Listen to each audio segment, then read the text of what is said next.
Sur un tout autre sujet, je voulais aussi vous faire part en ce début de conseil, et je vous proposerai peut-être par la suite, on est en train d'y travailler, un texte qui pourrait prendre forme d'un vœu. Je voulais évoquer la situation absolument hallucinante qui est celle aujourd'hui de la porte d'Aubervilliers. Je ne reviens pas sur les épisodes précédents, sur le terrifiant cafouillage de l'opération de mise à l'abri de jeudi dernier, simplement pour rappeler que nous avions tout préparé. Nos bus étaient sur place. Nous étions prêts à faire en sorte que les personnes réfugiées de la porte d'Aubervilliers puissent être prises en charge. Le préfet de région avait par ailleurs trouvé un nombre très conséquent de places pour sortir les gens de la rue. Et le fait que les différents services de l'État, à savoir la préfecture de région et la préfecture de police, n'aient pas été capables de se mettre d'accord, n'aient pas été capables d'organiser pour la 60e fois, je crois, cette opération, est un scandale hallucinant. Depuis 2014, on n'a jamais vu ça. Jamais vu l'incapacité de deux services de l'État, des plus hauts fonctionnaires, c'est pas eux, des plus hauts fonctionnaires quand même de la République française, qui, pour des raisons qu'il ne m'appartient pas de commenter, mais dont vous pouvez imaginer à quel point elles me mettent en colère, et c'est assez difficile de me mettre en colère, ont commis ou empêché de réaliser une opération qui est absolument vitale. Et donc je veux vous le dire, on va sûrement l'écrire, je pense que chacun pourra se rassembler autour de cette écriture. Il n'est pas question que la situation de la porte d'Aubervilliers dure encore longtemps, d'autant moins qu'aujourd'hui on sait que les solutions existent, puisqu'elles étaient prêtes. Et il aurait suffi de s'en donner les moyens pour y aller. Je n'évoque pas les agents de la ville et les agents de la préfecture de région qui ont été mobilisés un matin, à 6h du matin, et qui se sont retrouvés comme des ronds de flanc à devoir remballer leur bus, remballer leur place et rentrer chez eux. On est dans une situation absolument déroutante, c'est peu de le dire, et ça m'inquiète énormément. De la même façon, je suis bien sûr très inquiet de l'évolution de la situation des usagers de drogue sur le secteur. Je suis quand même un tout petit peu surpris que les plus hauts responsables de l'État aient pu prononcer des paroles aussi définitives que ça y est, on a éradiqué la colline du crack, comme si les choses se faisaient comme ça, comme s'ils étaient surtout complètement aveugles à la réalité du terrain, qui consiste à remarquer que cette colline du crack a été réinstallée immédiatement dans l'allée Valentin-Abeille, dans les conditions que vous pouvez imaginer. Et qu'un ministre de la République puisse faire des déclarations aussi lapidaires, aussi éloignées de la réalité du terrain. C'est bien d'être martial, et moi je me réjouis de l'action de l'État sur la porte de la Chapelle, ça faisait longtemps que je la demandais. Enfin, aller dire des choses aussi absurdes qu'en une opération et en deux coups de cuir à peau, on a réglé la question de la colline du crack sur laquelle on travaille depuis je ne sais pas combien de temps, c'est un tout petit peu décalé de la réalité. Moi je partage, même si je ne la vis pas, mais je partage l'exaspération des habitants de la porte d'Aubervilliers. J'étais à leur côté, bien sûr, la semaine dernière. Je ne partage pas les instrumentalisations politiques, mais ça c'est la vie politique. Mais je partage en tout cas cette exaspération. Je souhaite, et je pense que nous pourrons nous rassembler sur un texte qui demandera tout simplement que soit réalisé ce qui est la moindre des choses, c'est-à-dire une opération de mise à l'abri imminente des personnes réfugiées à la rue de la porte d'Aubervilliers. C'est vrai que beaucoup sont dans le 19e. Enfin, c'est quand même notre territoire aussi. Hein. Et puis, bien sûr, on continue à avancer dans le cadre du plan crack sans laisser croire que le problème du crack est réglé. Oui, et je veux saluer l'engagement de la préfecture de police, de la préfecture de région, de l'ARS, de la ville. La colline du crack n'existe plus. Bon, je crois qu'on va se donner les moyens, ce coup-ci, de faire en sorte qu'elle ne réapparaisse pas à cet endroit. Mais ne mélangeons pas les sujets. La colline du crack n'existe plus. La situation des usagers du crack dans le nord-est parisien n'a pas évolué d'un pouce, et c'est bien normal. C'est pas comme ça que les choses se font. Ce serait tellement simple et on serait tellement heureux que ce soit aussi simple. En tout cas, je voulais vous le dire parce que je suis très inquiet de l'évolution de cette situation. Je suis très inquiet de voir que repousser les problèmes semble pour certains être des solutions à ces mêmes problèmes. Et je suis très inquiet de voir que il est possible dans cette République que on empêche, pour des raisons que je ne commenterai pas ici, des opérations de mise à l'abri parce que ça ne convient pas à tel ou tel. Ce n'est pas comme ça que les choses doivent fonctionner, ça n'a jamais fonctionné comme ça. Et je crois qu'on est de l'ordre de la faute et que cette faute, c'est les habitants du 18e, les habitants de la porte d'Aubervilliers et les personnes à la rue qui vont la payer. J'espère qu'ils ne la payeront pas trop longtemps, mais je dois dire que je ne vois pas réapparaître à ce stade de date d'opération de mise à l'abri. Et malheureusement, je sais ce que c'est. Quand on loupe un créneau, après, c'est difficile d'en créer un autre.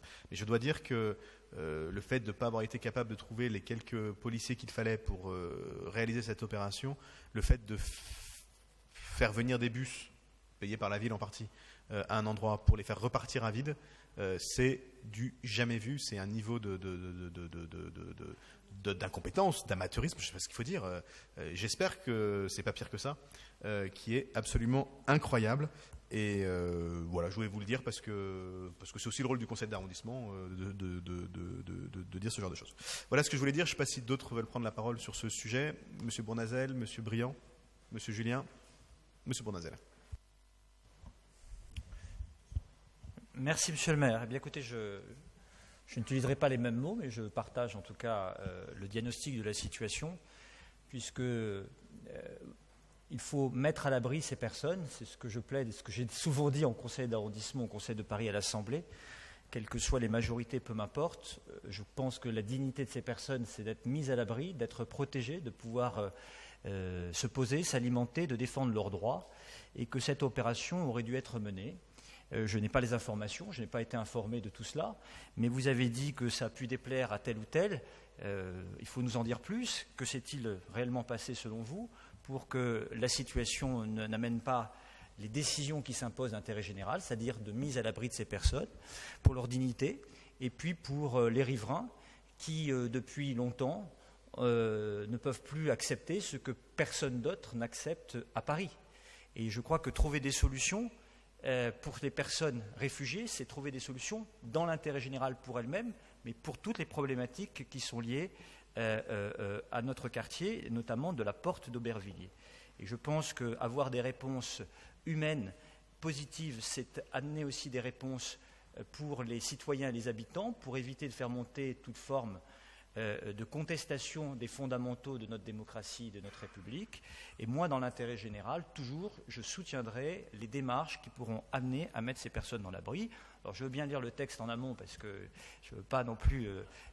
voilà, je veux bien regarder les choses, mais je pense qu'effectivement, on pourrait s'enorgueillir d'avoir un texte commun, solide, bétonné, qui, dans l'intérêt général, vraiment puisse pousser les différents décideurs à prendre les bonnes décisions. Car cette situation ne peut plus durer. J'ai encore vu ce week-end cette situation, quand on voit l'action des associations qui vont sur place courageusement discuter, trouver des solutions, etc., on se dit que s'il y avait eu cette évacuation, si elle avait été faite, évidemment, eh bien, ces personnes auraient été mises à l'abri très rapidement et ça devient très urgent. Et donc, moi, si je peux modestement soutenir des initiatives communes, je le ferai. Merci. Gérald Briand. Oui, je vais donner un peu le décodage aussi. Donc évidemment, je soutiens la proposition qui est faite par le maire du 18e.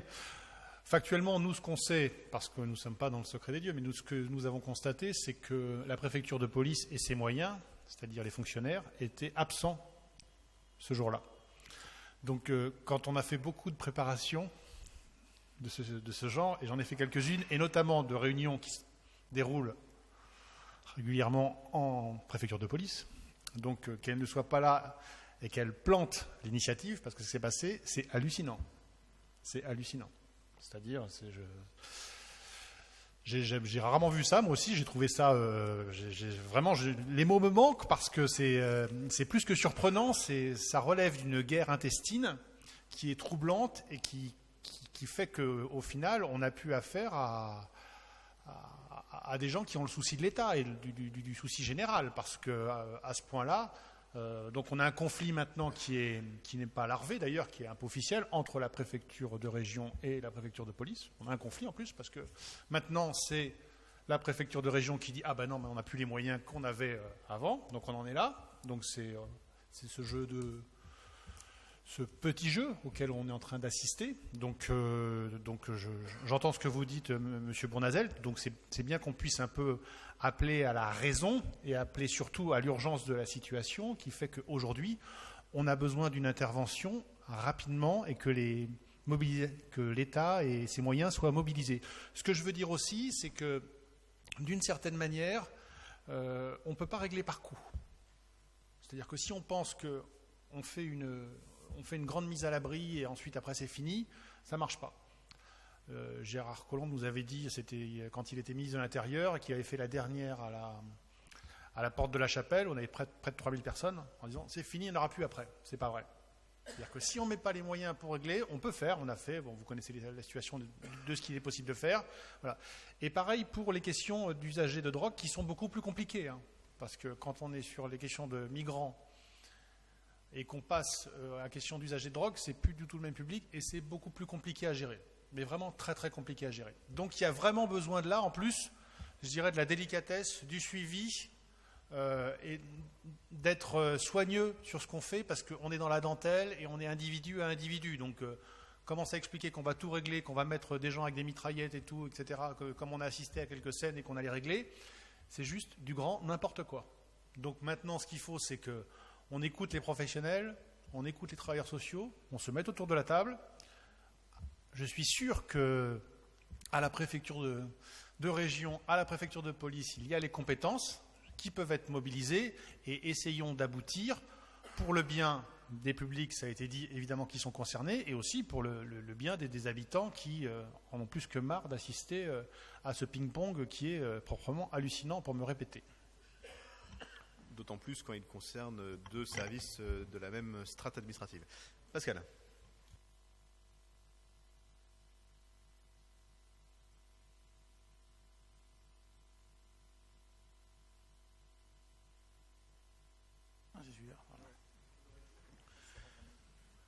Je n'ai rien à retirer de ce qu'ont dit le maire et son adjoint, mais je voudrais compléter en disant que les écologistes sont non seulement scandalisés par ce qui s'est passé là, ça a été dit, mais on est scandalisé par le fait qu'il n'y a toujours pas de réponse construite à l'arrivée des migrants chaque jour et à la question du crack. C'est une réponse au coup par coup. C'est la 60e. C'est la 60e. Oui, si, c'était la 59e ou la 60e.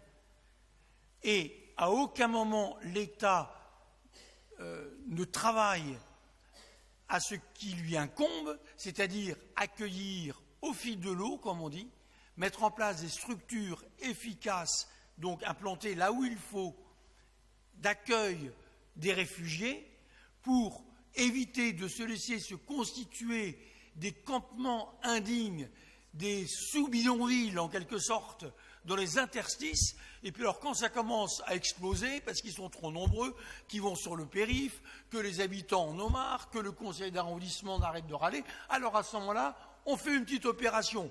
Je dirais pas opération coup de poing, mais ça sert à ça. Et puis on attend que ça se reconstitue.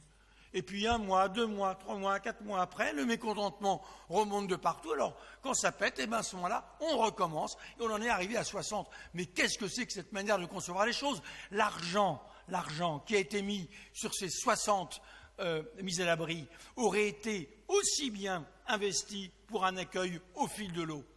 Aussi bien. Il y a donc une absence de volonté politique, moi je le dis. Ce n'est pas simplement une incompétence, monsieur le maire, que vous avez souligné. C'est une volonté politique de ne pas répondre à cette situation et de laisser les acteurs locaux aux prises avec la misère. Parce qu'évidemment, ensuite, c'est le maire, les adjoints, les élus qui se font engueuler, c'est évident. Voilà, alors que ce n'est pas nous. On va au-delà, d'ailleurs, de ce que disent les textes. On va bien au-delà. La mairie de Paris dépense beaucoup d'argent pour permettre ces accueils. Ce qui est scandaleux, ce n'est pas tant ce qui s'est passé cette fois-ci, c'est le fait que c'est la 60e et que ça va se répéter. Et pour le crack, même chose. Anne Swiris, là on peut parler d'une personne compétente. Anne Swiris, adjointe à la maire de Paris, a mis en place ce plan crack. Mais quand elle fait cela, avec la maire de Paris, elle va d'ailleurs au-delà, en quelque sorte, des compétences. C'est aussi à l'État de répondre. Et que fait-il ? Alors il dit, La colline du crack a disparu, mais pas le crack. Et évidemment, on l'a dit implicitement, je vais arrêter là, on déplace le problème, voilà. Alors, on a connu ça dans d'autres temps. Tu te souviens, ils n'étaient plus à Stalingrad, on les voyait à la chapelle, ils n'étaient plus à la chapelle, on les voyait à la porte de la chapelle. Voilà, donc on nous refait ça, alors on va leur faire le tour du périph', comme ça, là, on les pousse un peu plus vers l'est, et puis, non mais c'est franchement, le scandale, il est là. Et je répète, c'est une volonté politique au bout d'un moment. Ce n'est pas simplement une inconscience ou une incompétence.